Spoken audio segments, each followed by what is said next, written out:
বাঙালির প্রাণের উৎসব পহেলা বৈশাখ।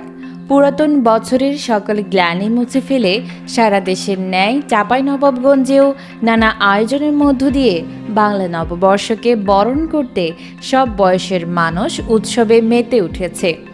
বর্ষবরণ উপলক্ষে জেলা প্রশাসনের আয়োজনে আনন্দ শোভাযাত্রা বের করা হয়। বাংলা নববর্ষ ১৪৩২ উদযাপন উপলক্ষে সোমবার সকাল ৮:৩০টায় জেলা প্রশাসকের কার্যালয় চত্বরের সামনে থেকে বর্ষবরণ শোভাযাত্রার সূচনা করেন জেলা প্রশাসক মোহাম্মদ আব্দুস সামাদ।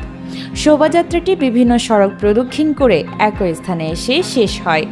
বর্ণিল সাজে সজ্জিত হয়ে শোভাযাত্রায় অংশগ্রহণ করে জেলা প্রশাসন, স্থানীয় সরকার প্রকৌশল দপ্তর, চাঁপাইনবাবগঞ্জ পৌরসভা, কৃষি সম্প্রসারণ অধিদপ্তর সহ অন্যান্য সরকারি দপ্তর, শিক্ষা প্রতিষ্ঠান, রাজনৈতিক সংগঠন, স্বেচ্ছাসেবী, সামাজিক ও সাংস্কৃতিক সংগঠন।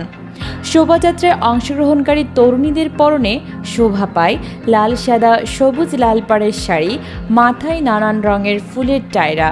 তরুণসহ বিভিন্ন বয়সীদের পরনে লাল, সাদা বিভিন্ন রঙের Punjabi. Desk report, Chapai journal, Chapainawabganj.